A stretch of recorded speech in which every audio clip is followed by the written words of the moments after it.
Good morning and welcome to the Unitarian Universalist Fellowship. It seems like a very back-focused day.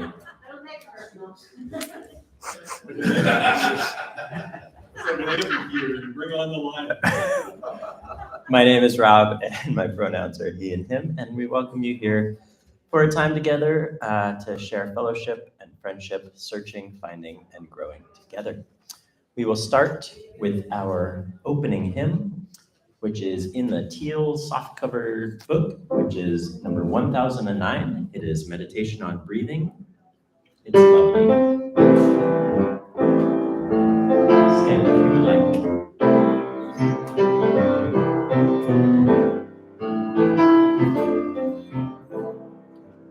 Breathe in, I'll breathe in peace. Breathe out, I'll breathe out love. Breathe in, I'll breathe in peace. Breathe out, I'll breathe out. Next one. When I breathe in, I'll breathe in peace. When I breathe out, I'll breathe out love. When I breathe in, I'll breathe in peace. When I breathe out, I'll breathe out love. Breathe in, breathe out. Breathe in, breathe out. Breathe in, breathe out.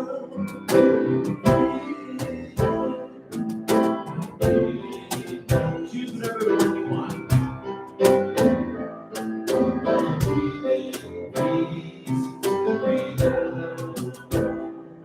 I'll breathe out love. When I breathe in, I'll breathe in peace. When I breathe out, I'll breathe out.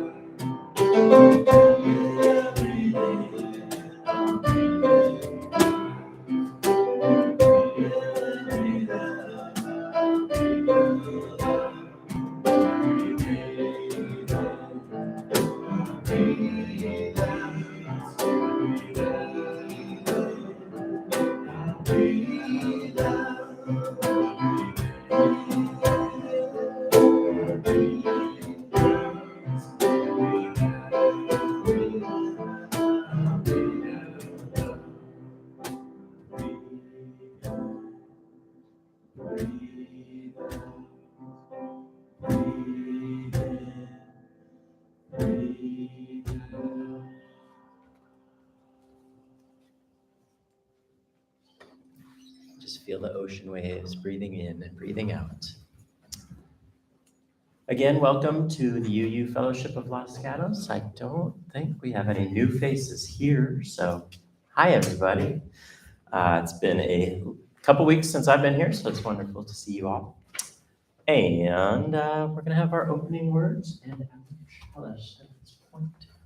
So our opening meditation today, something we haven't done in quite a long time, like way back before the unplanned apocalypse and shutdown of all life on planet Earth. So we're going to do an interpersonal meditation. There you are with no mask on, sitting like sort of next to one another in a weird way. Like, let's celebrate that the World Health Organization announced, whether accurate or not, that the pandemic is over by doing a little interpersonal meditation. So you can find someone who looks strange and interesting.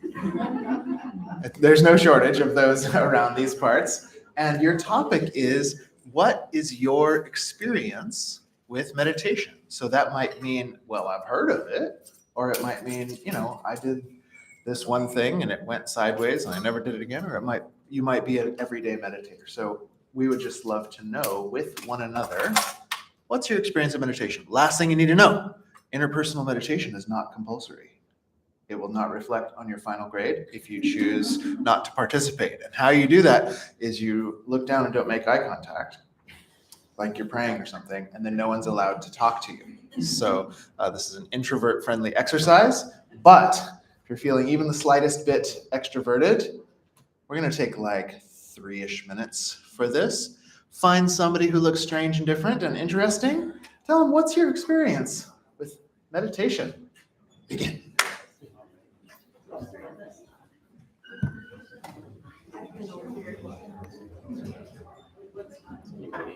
Do we have somebody that you guys butt into?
Take about 1 more minute. Take about 1 more minute.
Ding, ding, ding.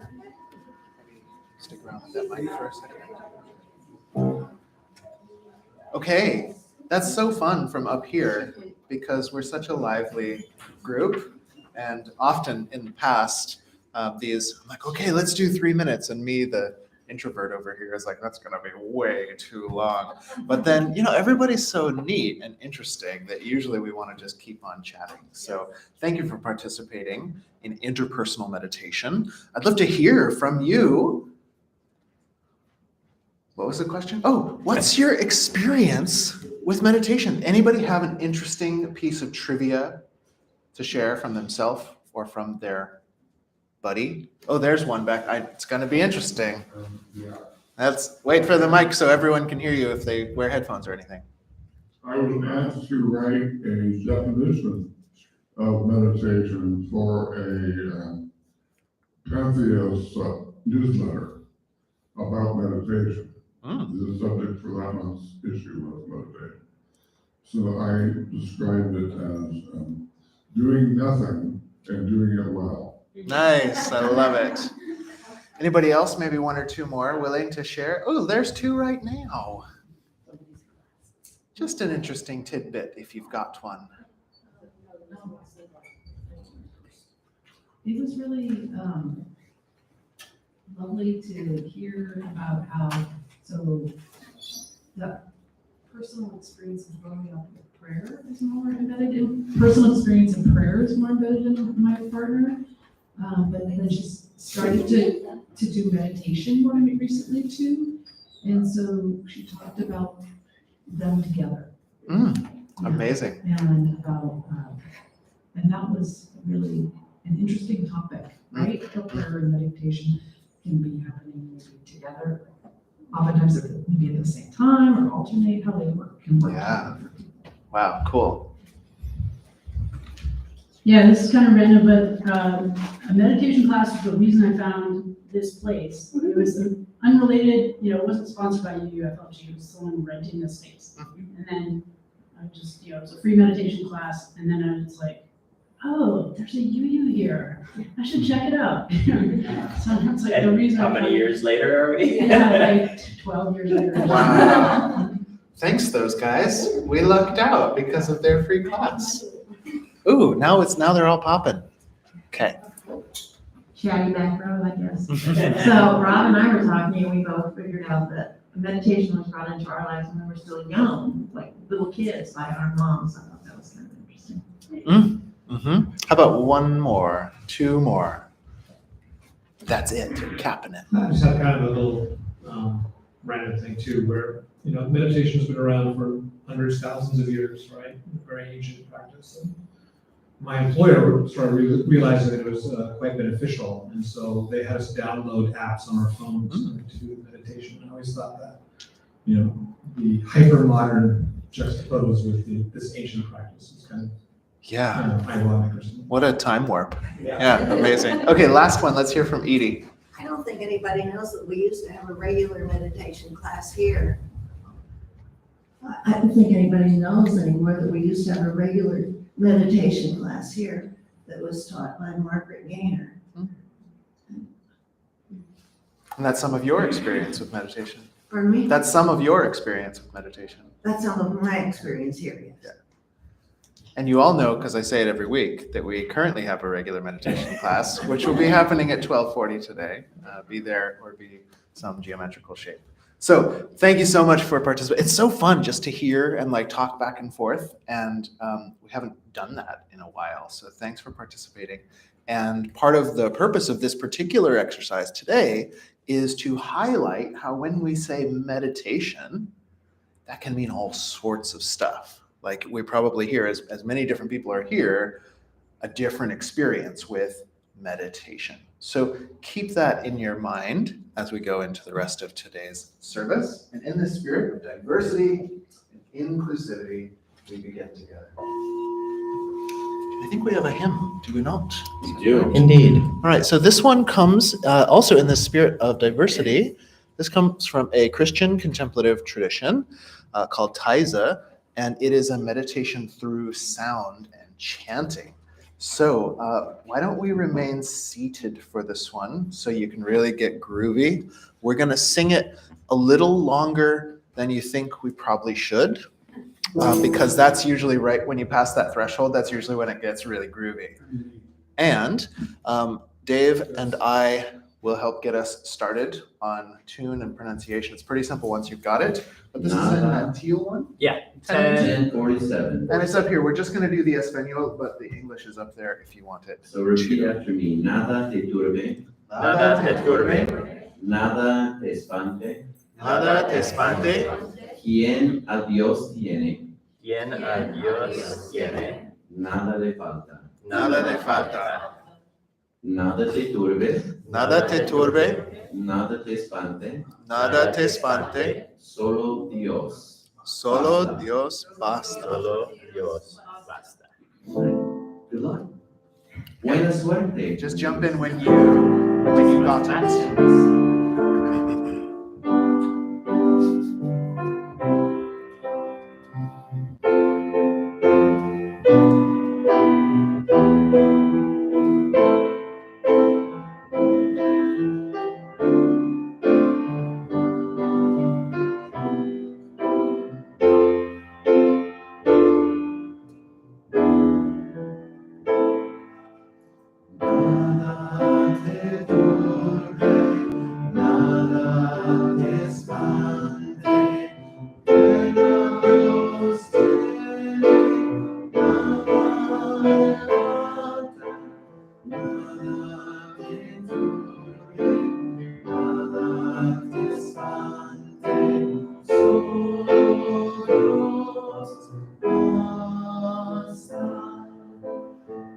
Nada te turbe, nada te espante, buena Dios tiene, nada le falta. Nada te turbe,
nada te espante, solo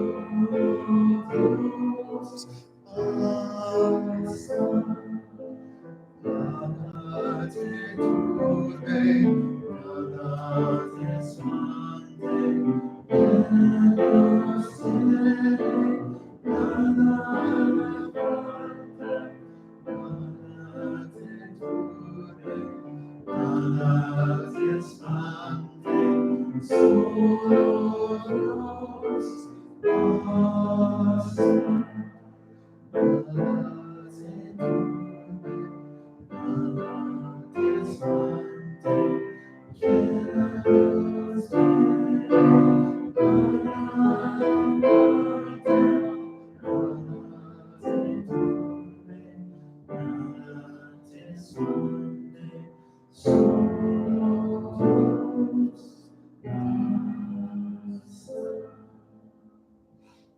just rest in silence for a moment.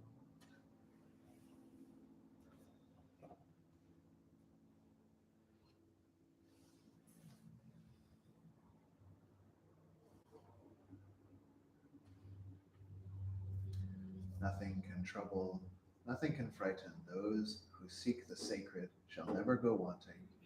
Nothing can trouble, nothing can frighten.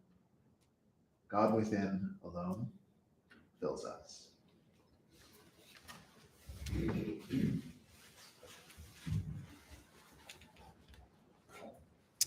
And it is now time for some announcements. We are having our, who's doing a mention of the new to you UFLG? It could be me. Oh, fabulous. Yes. Would you mind? New to who? New to you? New to we. Us? Oh, us. You use? So this Thursday, not the second day, but the third day, it's the one that comes before Force Day, May 20-something. 5th, thank Yes. you. From 6:30 to 7:30 p.m., we will have our new to UU class, but don't let that name deceive you. That's to make it especially welcoming to people who just got here. But if you've been here for a while, it's a nice little short hour to talk about our UU principles and sources, and specifically the community of UUFLG for potential members or people who just want to know more. So if you'd like to show up, the Zoom link is on our online calendar, and you can just follow that, 6:30 on Thursday. I hope to see you there. I'll be there, and we can be there together. And that's Zoom only. Zoom only, please. Zoom on. Zoom on, brother. All right, the next announcement is from me. I've been shirking my responsibility as an outgoing member of the nominating committee, which is very minimally invasive. It is one of the easier jobs you'll ever find, which is, I think, why I Was drawn to it.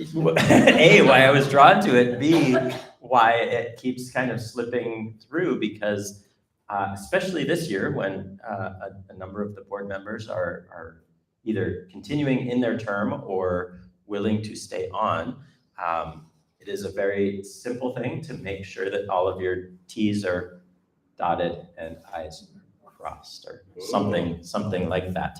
So we need 3 people to be official members of the nominating committee. It is, correct me, you can't do it in progression, but you could do it if you did it like in the past.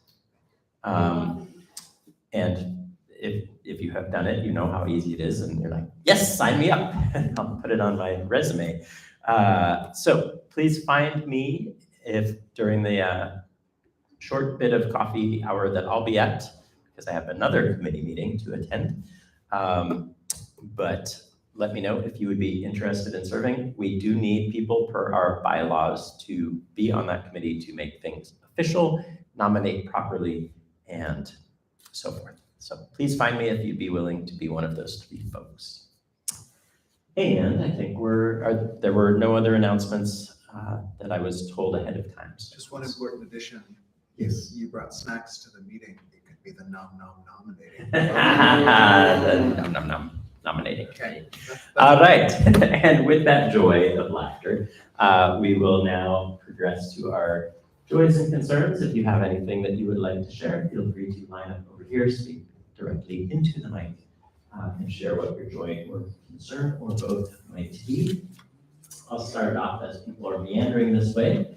My mom turned 80 on Monday, and yesterday we had a lovely gathering in her backyard. Not only was it wonderful to have family and friends of hers there, but it also was an impetus for her and me and some friends to really spruce up the place, which she loves it being in that state.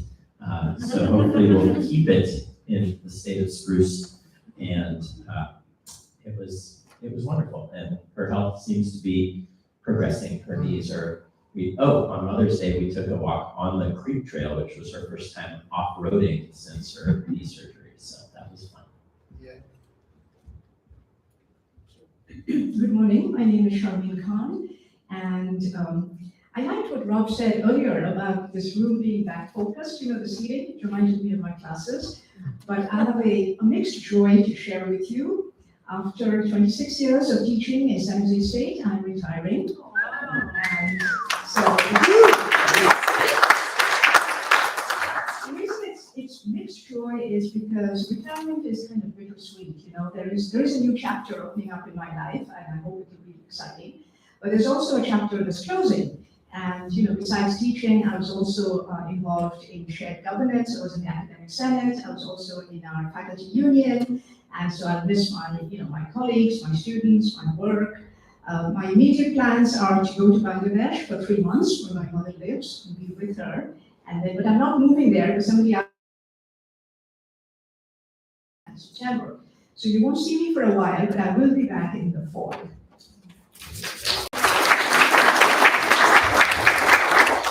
So I'm John Matthews. Had kind of just a nice family joy or a nice moment. Our son came back from college about a week ago. He's still kind of decompressing, still pretty stressed about his future. And so yesterday we just all went out, had a nice lunch together, and went out to take a hike up near the Quicksilver Trail up there on Hicks Road. And it was just great to kind of decompress and unwind. We saw amazing wildlife and lichen, and just the change that came over it was the relaxation was just great to see.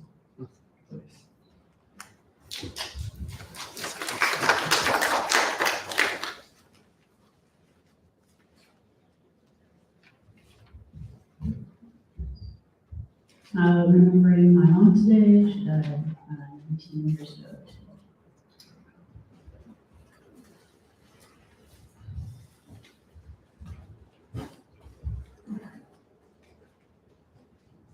I'm Kristen, and I have a concern about my sister. She is having real challenges with her mental and her physical health, and she needs a lot of support, and I need to assist her with that, and I guess I just need some support about it too.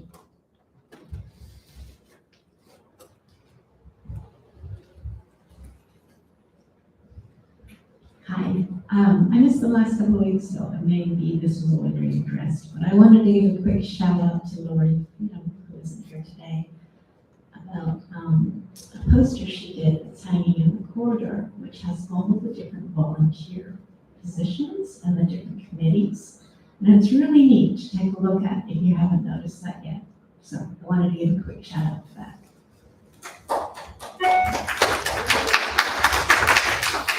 And would anyone like the mic brought up to them? All right, I will light one final candle for all of the joys and concerns which are too fragile to share out loud that we hold close in our hearts. We've got quite a nice little glowing space here today. Let's sing a hymn in English, but which I think I remember is influenced by the Jewish tradition, at least musically. So this is in your Teal Book 1011, and it is Return Again. Please rise in body or in spirit. We'll sing together meditatively. This is probably my favorite binary song. 1011.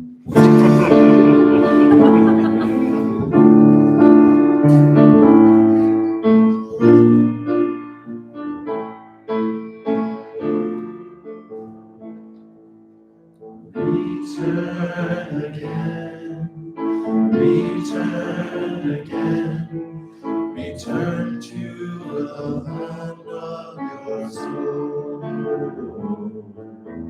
Return again, return to the home of your soul. Return to who you are. Return to what you are.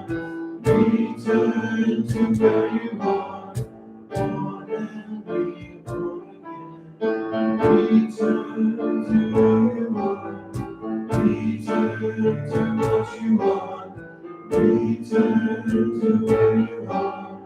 Born and reborn again.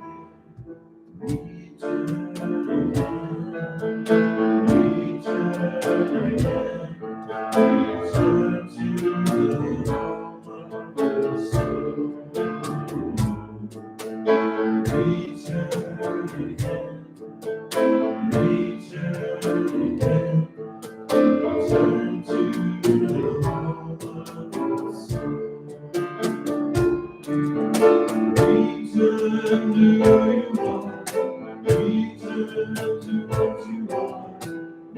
Return to where you are.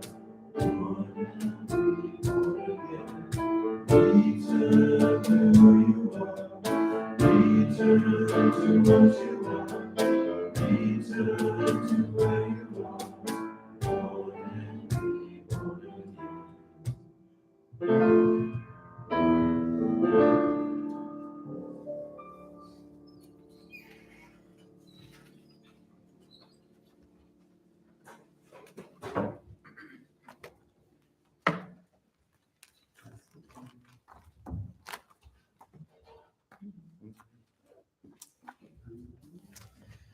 We know that our financial contributions to this congregation come from sacrifice and hard work. During this offertory, your generous contributions continue to be vital in sustaining, supporting, and amplifying our values in the world. May this be an offering to sustain and grow the life and mission of our congregation as we give in love and in hope.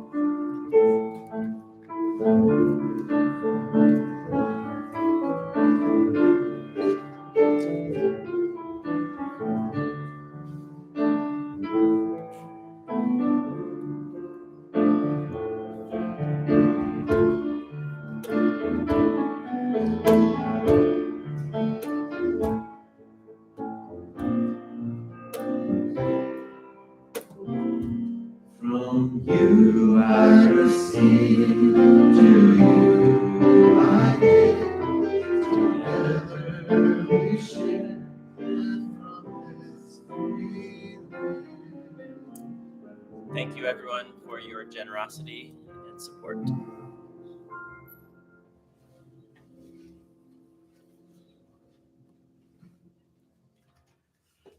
Why meditation will save the world.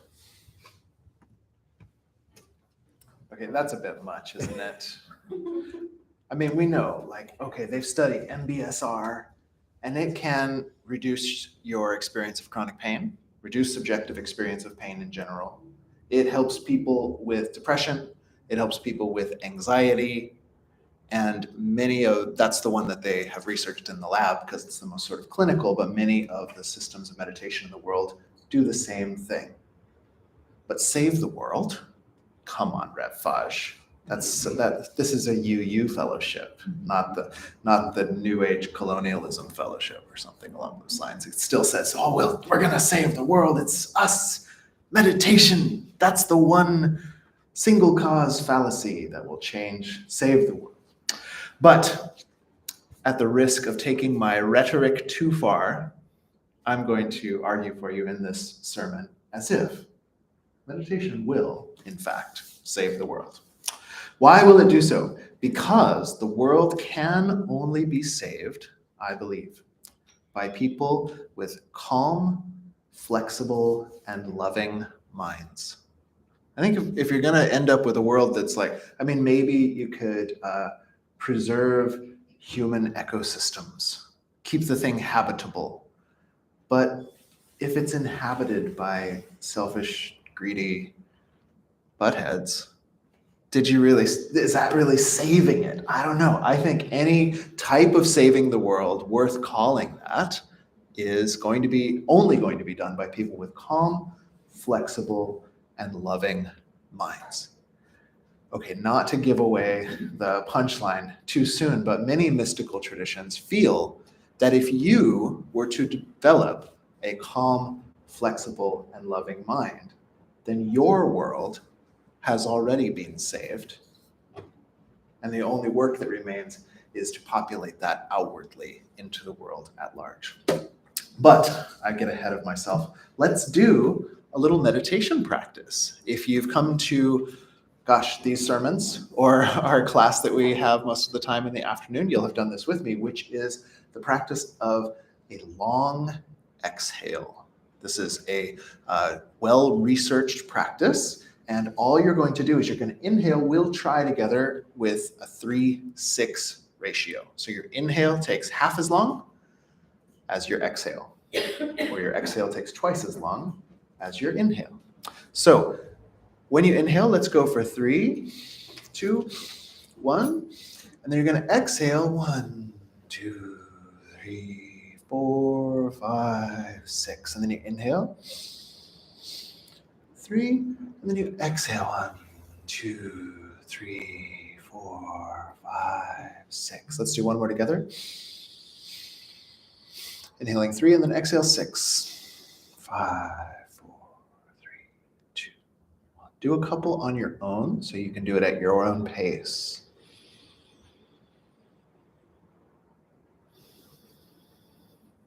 We're slowing the exhale so it takes twice as long.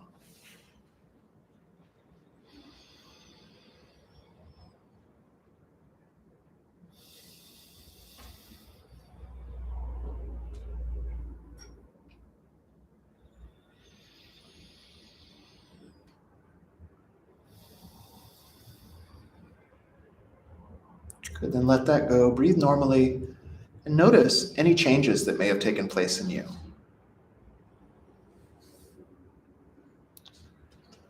And then when you're ready, you can lift your gaze or open your eyes if they were closed. Oh, that feels nice, the 2-1 ratio breathing. Does that feel nice to anyone else aside from me? What are some things, if you don't mind just shouting them out, what are some changes that you noticed as a result of that? That was like 8 breaths for me. So what did you notice? Anything? Do I have to feel more relaxed. Yeah, just more relaxed. Some of us, you'll feel the mind, the frequency or volume of thoughts gets turned down a little bit. That's nice. Anything else? General relaxation, is that kind of the way? Some folks, when I ask this in a workshop, they'll say, whoa, my hip pain went away for a couple minutes. And it's like, it's weird, you don't expect that. But because the mind is focusing so much on counting the breath, it forgets to replay the message of pain that's been bugging you all morning. It's super cool, right? So just with, yeah, Kristen. I feel more centered. More centered, yeah. Like a kind of more in my body. Yeah. And I, as a meditation instructor, really like that when you do that, you went like this, because it is kind of a visceral thing, right? Sometimes we come in and we feel like we're like this, tentacles everywhere. And we're like, now I exist here. Return to the land of your soul. So it's pretty neat. And it didn't take us 10 minutes after looking up an app. I mean, look up an app, take 10 minutes if you've got it, but you didn't have to. You know how they say every step in a decision makes it less likely that you're going to carry out your well-intentioned plans to meditate, right? So I didn't have to open up Calm Space or Headbop or whatever app I use, right? I didn't have to find, oh no, my earplugs are not charged up. Oh, rats. You just exhale and count to 6, or you could count to 8 if you like that number better. And then you inhale for half as long as that. And so some of what they've found in the laboratory, when we exhale, our entire physiology tends to relax. This has long been known. And as well, your heart actually slows down on your exhale and speeds up a bit on your inhale. I discovered this is not in my notes at all, but I discovered this when I was 8 and I was taking a bath, and I would put my head underwater so I could hear my heartbeat in my ears. And it totally freaked me out because I would inhale and my heart would go boom, boom, boom, boom, boom, boom, boom, boom. And then I would exhale and I'd go boom, boom, boom, boom, boom, boom. And as an 8-year-old, I guess I had really good heart rate variability.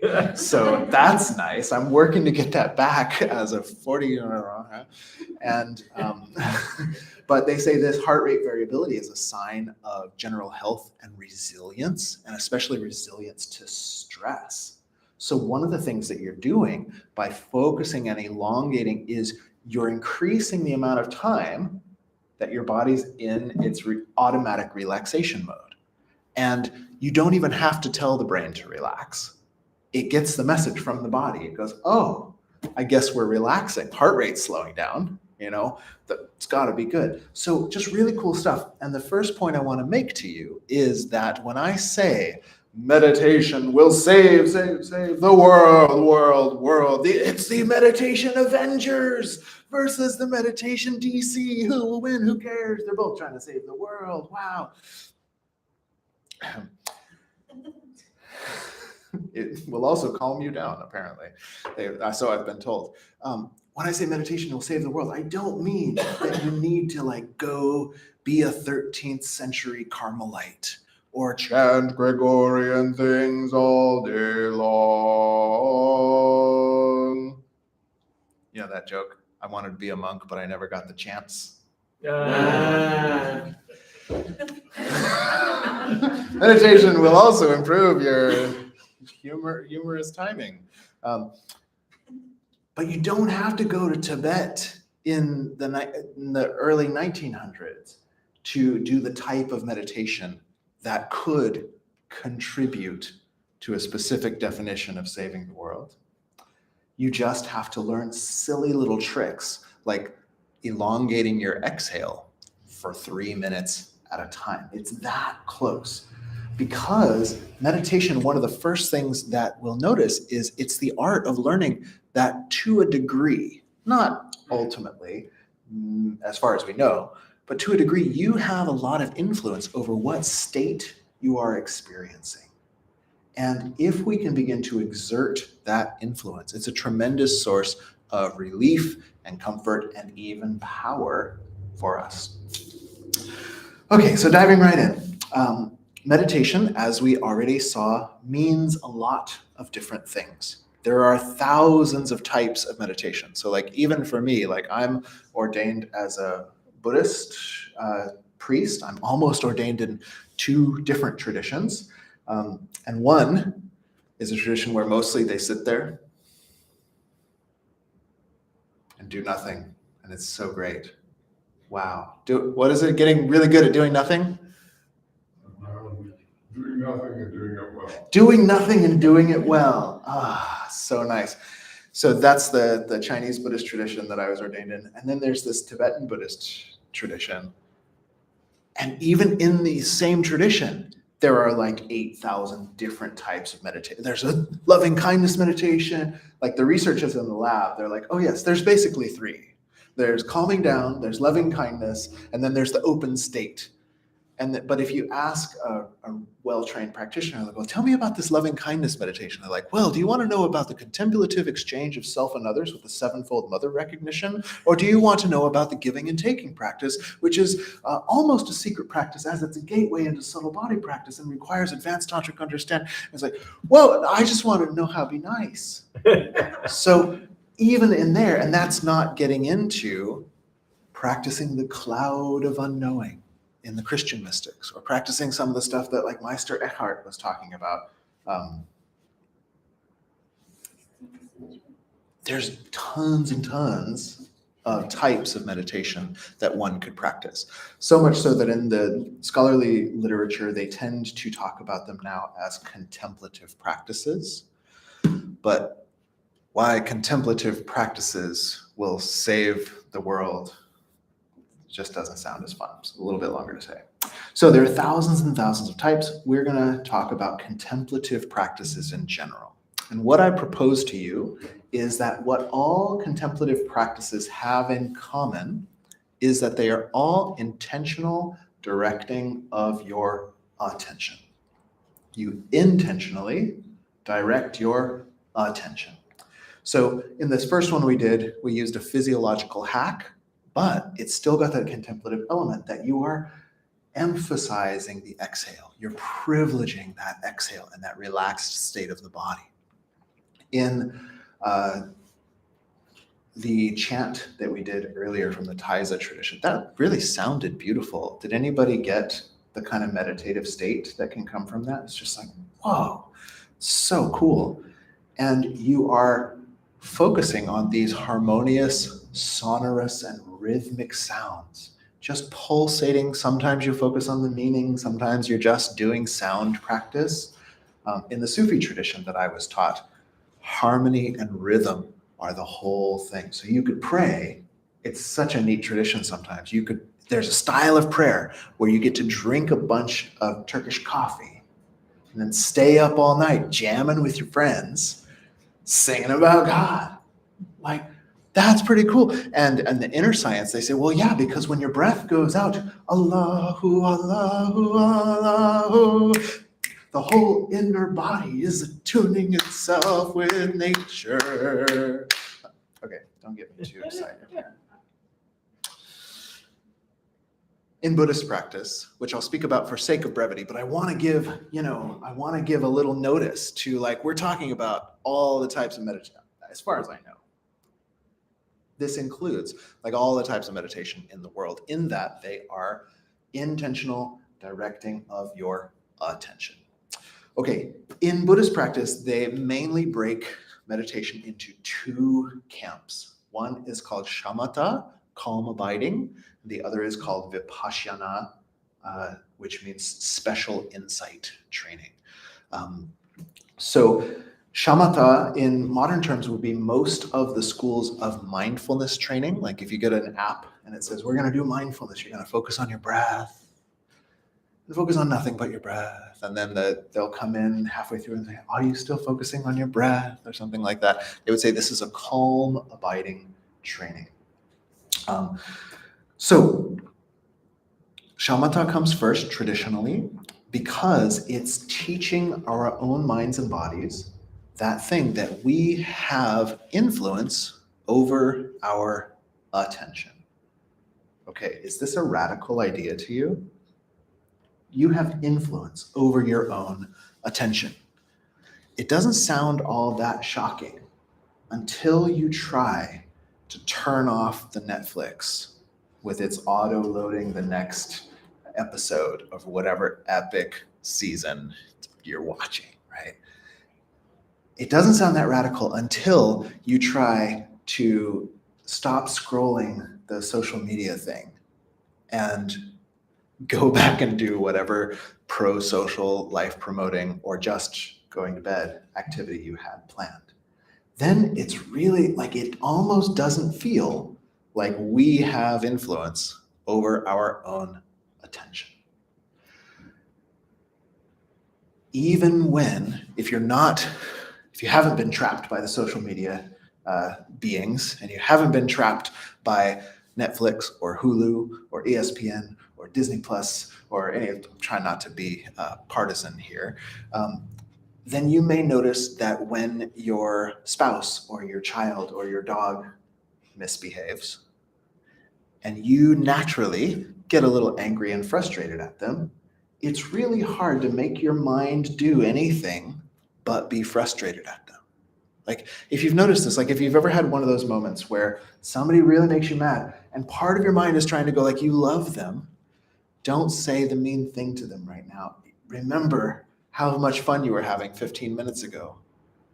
It's really difficult to be the primary influence on where your attention goes, because mostly the mind wants to start to attend to everything they've ever done wrong and how much that reminds you of your mom, dad, or past partners.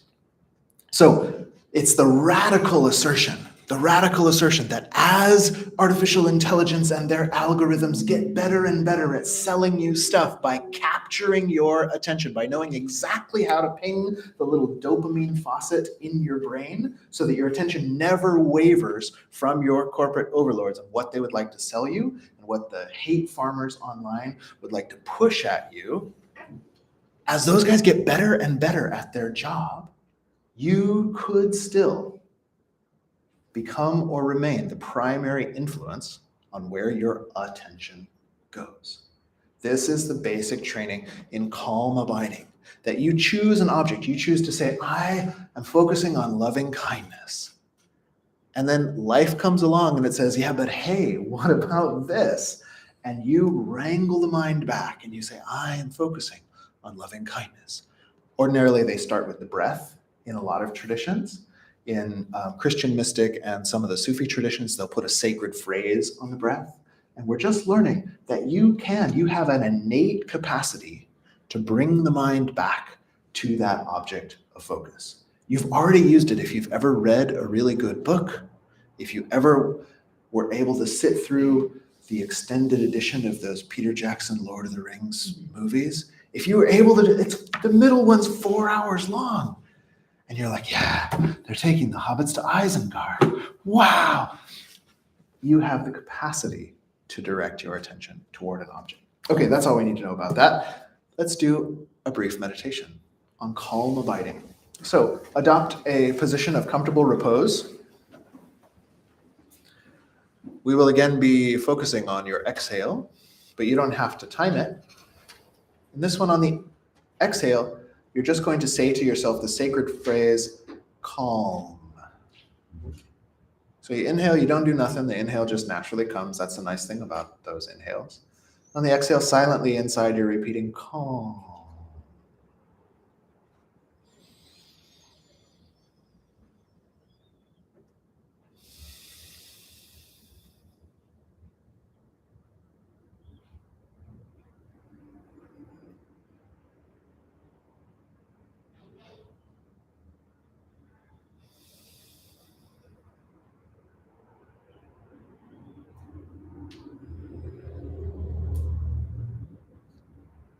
Calm.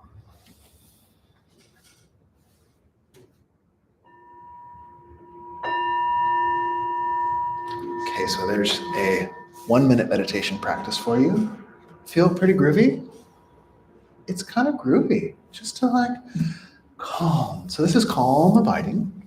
Then the second aspect that Buddhist tradition divides their meditation into, they call special insight. And this is the one that I want to really highlight to you, because this is the practice of the art of perspective taking. The art of perspective taking. So once you get the mind calm and able to settle on one particular thing, then they start to give you these exercises. And these are the same in like Stoic tradition. And like there's like the ship of Theseus was made popular recently in one of these Marvel movies, where you take this exercise, what's the ship of Theseus? You know, they slowly replace one part and another. Like if you had your car, right? You replaced the radiator, you replace the carburetor, you replace the hybrid battery, front fender, the other front fender, oh, the roof, oh, the wheels, you know, whatever. Eventually, you'd replace the entire car.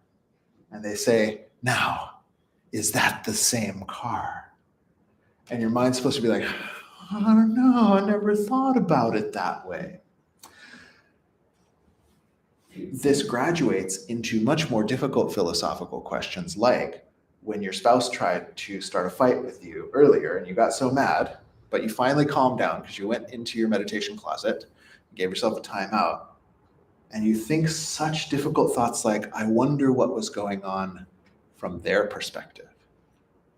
And in this state of calm that you've prepared through years and years of practice, you can sometimes realize that their perspective from over there, if you can really do this mental gymnastics of like popping your mind all the way over there, their perspective is in a lot of ways just as valid as your perspective, right? From the way they're seeing it, from the way they were brought up, from the way it looked to them, it's just as valid. Okay, to fast forward a little bit because we're running out of time.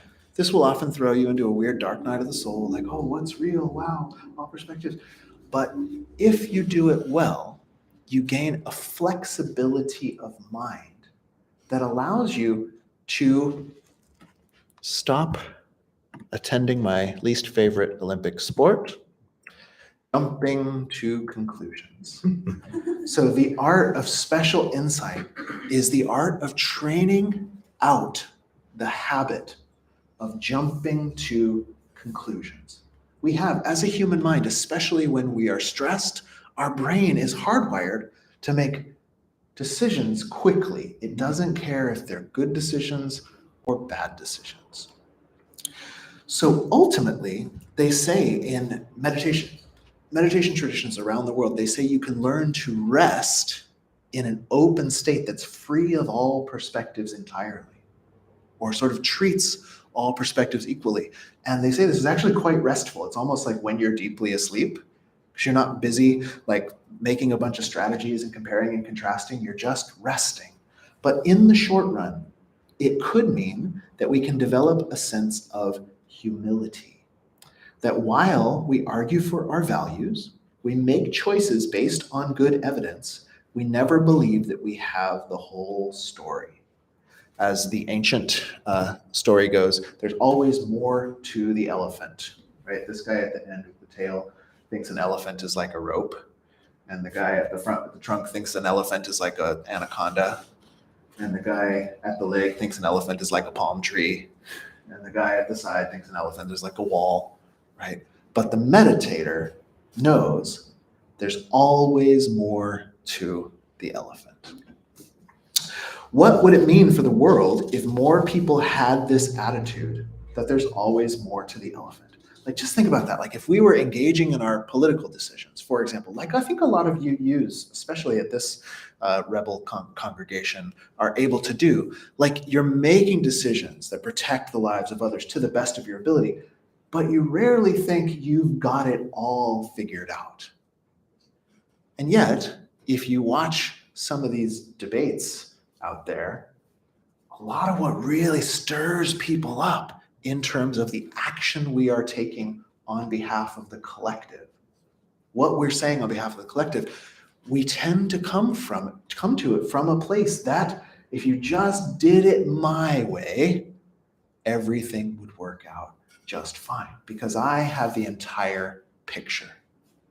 So to come with an attitude, with a trained, with a honed, flexible mind, that there's always another perspective one might be able to adopt, it allows us to learn the fine art of distinguishing between our assumptions, our assessments, versus what the actual evidence and facts are. Okay, there's a whole section I have to skip past about fun stuff I'll tell you later. But ordinarily, we operate from our knee-jerk reactions. This is the opposite of the meditative discipline of special insight. Okay, but will this, being able to exhale longer than you inhale, and being able to go, you know, Katie probably thinks about things differently than me, will that save the world? I think the cool part is that in many of the great wisdom traditions all around the globe, they have a belief in innate human goodness. They have a belief in innate human goodness, that rather than homo economicus, that the nature of a human being is that we're always just trying to get what's best for me, and sometimes we can extend that out into a slight bit of nepotism, mostly in the political and Hollywood spheres, but mostly it's about what's best for me. The great wisdom traditions of the world claim that that's not actually who you are at all. That if you got down to the depths, who you are is caring itself. You're just a big radiant ball of caringness. What's neat is that research starts to show that this is the case. I really love the work of Rick Hanson, author of Buddha's Brain, and he says, citing something that I don't have in my notes here today, but that when you relax the mind, the natural condition of your mind is calm, curious, and compassionate. Meditation can save the world because these three C's, calm, curious, and compassionate, are a little bit contagious. If you start to develop them in yourself, that's the best way to get those to spread around. It's not something difficult where you have to, prostrate your way all the way to UUFLG on Sunday, down Bascom Avenue, one body length at a time.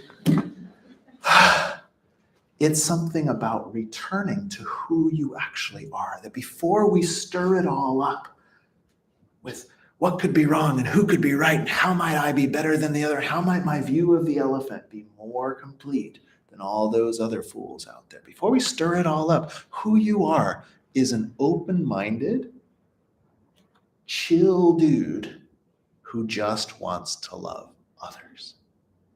When you can begin to uncover that in yourself through arts like meditation, through contemplative practices, you have a great gift that you can begin to spread around to others. So for conclusion, please imagine, this will be your final meditation practice. Imagine a world full of people who are taking responsibility for their own inner state. Like what would a world be like of people who, instead of blaming so-and-so or this group or that, they said, I'm responsible for how compassionate I show up right now. or I have the dials to determine if I make myself a little less anxious through breathing practices or something like that. What would a world full of those people look like? Starting from this place of inner stability and calm and making their choices from there. Imagine further the choices that they make coming from a wide open, sky-like and humble mind that can adopt multiple perspectives, can see what might it look like from over here? How might this affect this group of people? How might this affect these individuals? And because it can adopt those perspectives, it is not only compassionate, but well-informed, unlikely to jump to erroneous conclusions. If you can create in your mind a vision like this, you will know why meditation may save the world, and perhaps why it's the only thing that can. And having participated in this inner visualization, you will have furthered that effort. Because when we visualize something like this, we are managing our own state. We're directing our imagination to something wholesome and beautiful. We're adopting that perspective for a moment as one of the many possibilities, and we empower ourselves to begin working to bring this about. You've now been empowered with this gift, and if it has been of value to you, go forth and spread it around. So let's finish with a closing hymn. This is a traditional Buddhist meditation that they do at the end of practices. They imagine that through practice you've generated tons and tons of good vibes, and then you can bless stuff with them. So we're going to bless ourselves and everybody else, and then all of us together. Rise in body or in spirit. We'll sing Filled with Loving Kindness. I, you, and then we. Hey.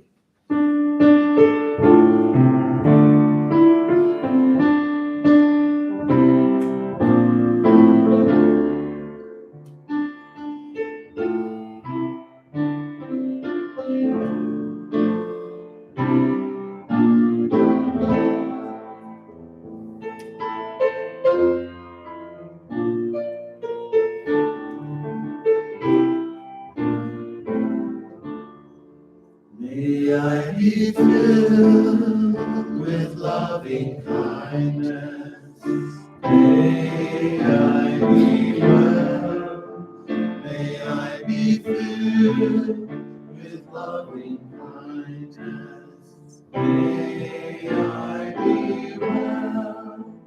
May I be peaceful and at ease. May I be whole.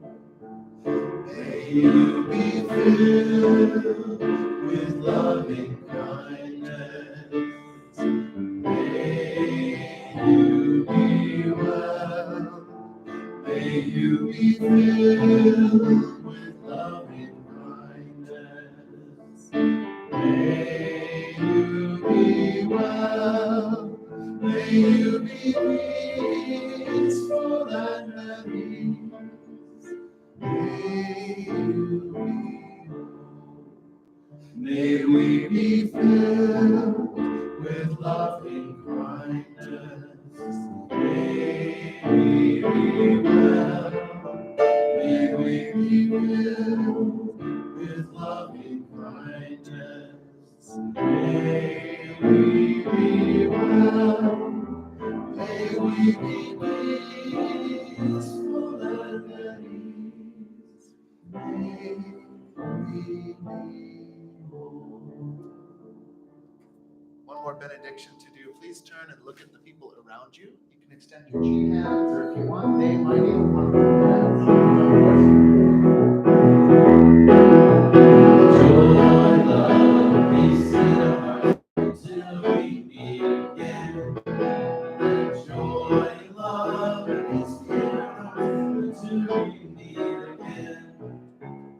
Joy, love, peace in our hearts until we meet again. Let joy and love and peace be in our hearts until we meet again.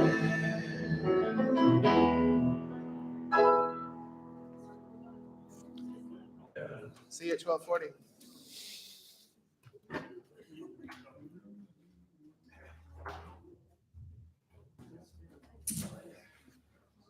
All right.